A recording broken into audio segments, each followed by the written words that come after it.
hell have I done? Why did I think this would be a good idea? I'm not earning any money. I'm gonna go insane. I hate living on a cruise ship. Hey sailors, welcome back to Cruising as Crew. My name is Lucy and today we are going to be talking about what do you do if you join your cruise ship and you hate it? What do you do? But I just want to say thank you to everyone who has pressed subscribe, who is liking the videos and commenting, because it really helps me with the algorithm thingy. But thank you so much. I really hope you are enjoying these videos. If you have any suggestions of video topics you would like me to cover, then please let me know in the comments, or you can DM me on Instagram. But let's get into this video. Working on a cruise ship is like nothing else. So it will come as no surprise when I say some people who do it love it and some people who do it hate it. But what do you do if you hate it?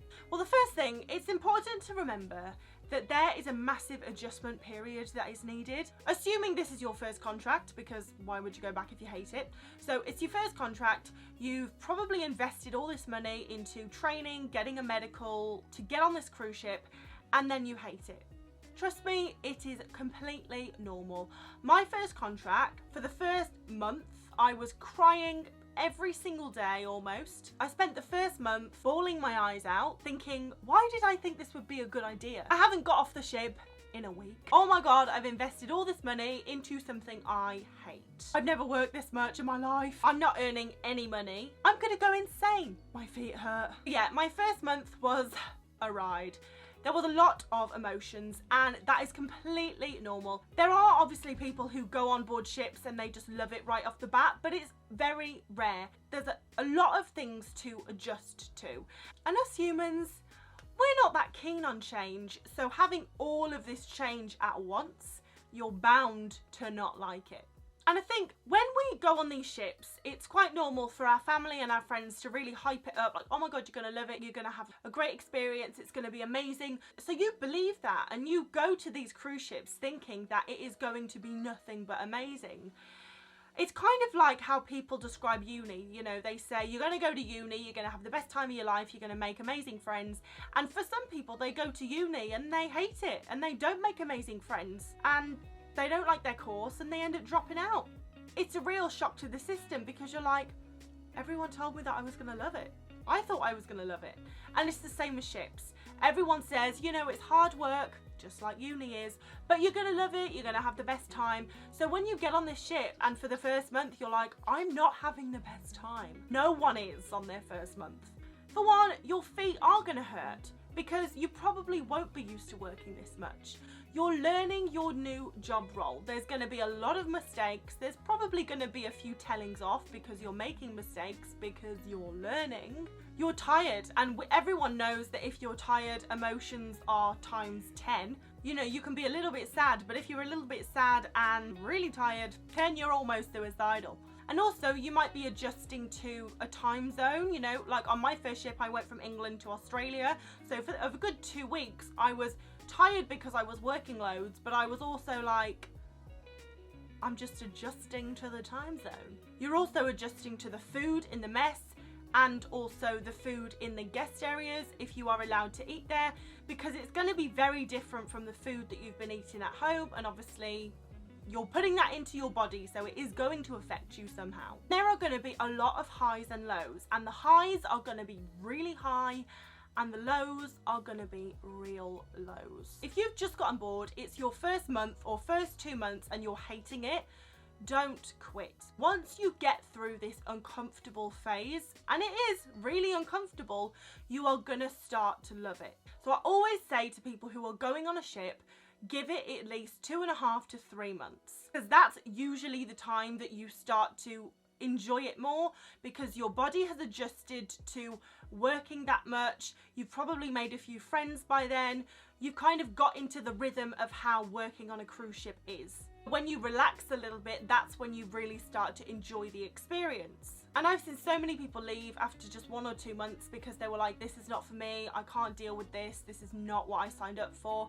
And then they go home and they're like, actually I regret not sticking it out. I mean, don't get me wrong, some people go home and they don't regret going home at all, but there are people who do go home and they think, oh, actually, I think this was a mistake coming home, I should have just given it, you know, given it another shot. Because if you quit and you go home, they're probably not going to take you back on.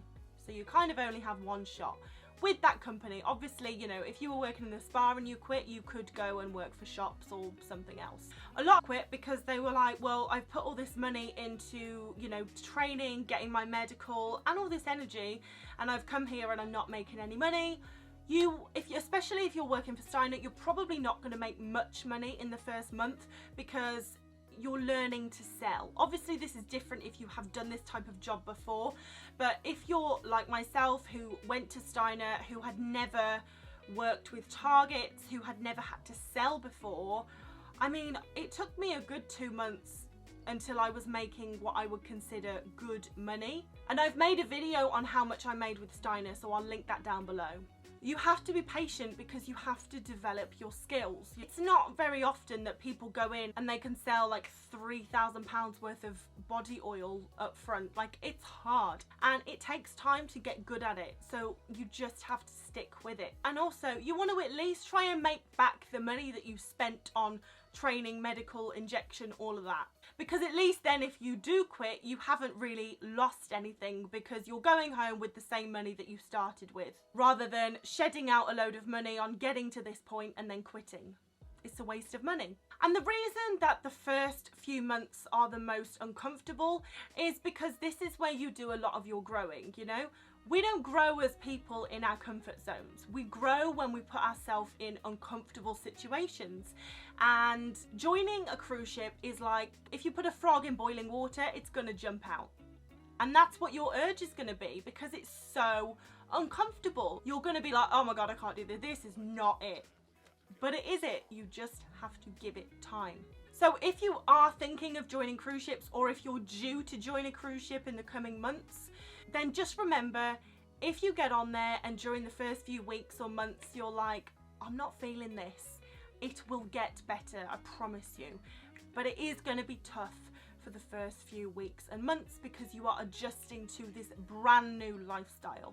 Let's say, you know, you are 3 months in, you've given it a good go, you've made the money back that you've spent, and you're still just like, yeah, know what? This isn't for me. Maybe you're homesick, maybe you get seasick. There are people that join cruise ships and then they find out that they're like really badly seasick. You know, if that's you, then nothing's worth being sick every day for. If you do decide that this life isn't for you, because it isn't for some people, and you've given it a good go and you want to quit, then first thing is you need to let your manager know. You need to have a conversation with your manager and just say, look, I'm really sorry. Actually, no, you don't have to apologise. Just say, this isn't for me. I thought it would be, but it's not. I want to go home. Your manager is probably going to ask you or try and convince you to stay, because obviously, I mean, hopefully you get on, but also it's a hassle for her if she has to fill in all the paperwork for you to go and then get a new person. So they're probably going to try and persuade you to stay. But if you have made your mind up, then you just say, no, I'm done. This is it. I'm going. From there, your manager is going to let head office know. And depending on what department, what company you're in, they will organise a flight for you, or they will tell you to organise a flight. But they will say, we would like you to go on this day. It might be the day after you've told them. It happens quick sometimes. Or they might say, would you mind staying on for a week? Because, you know, we can fly someone out to replace you. So if you leave in a week, the company isn't going to lose out on any money because you're going to go and someone else is going to be there to replace you, rather than having a week with like one person down. But I will say this, if you want to quit, they don't really waste any time. So be prepared to go at the drop of a hat, because it has happened where someone has expressed that they wanted to quit and the next day they have to be off at 8 AM because they've got a flight at 12. It happens sometimes, not all the time, but sometimes it can happen really quickly. So be smart about when you bring it up to your manager. You know, if she says, okay, you can go tomorrow, are you prepared to go tomorrow?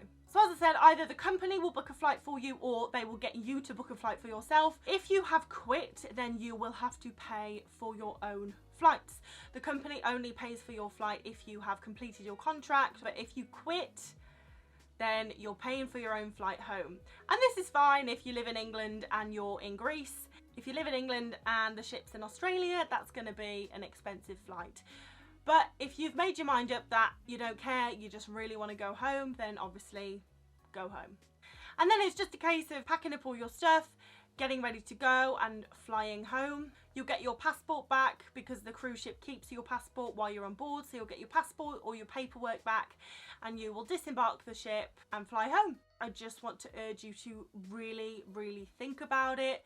Have you given it a sufficient amount of time? But also write down why you want to quit. The reason you want to quit is because you haven't got any friends, you're not used to working this amount of hours, you're not making any money. These are all things that are going to develop over time. You are going to make friends, you are going to get used to the hours that you work, and you are going to start to make better money when you understand your job role. However, if they're things like, I'm really homesick, I'm seasick, I hate living on a cruise ship, then these are things that probably aren't going to change, so you should quit.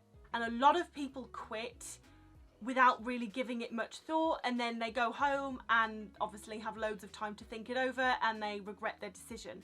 So I just want you to take the time and really think about why you want to leave. But anyway, I hope you find this video helpful. Let me know in the comments if you are going on a cruise ship soon, which cruise ship, where you're gonna go. But be sure to hit that notification bell, because in the next video I'm going to be talking about being lonely on cruise ships and how to prevent it. But while you wait for that video, you can watch these two videos here. But thank you so much for watching. Please hit that like button for me because it really helps me out, and I will see you in the next video.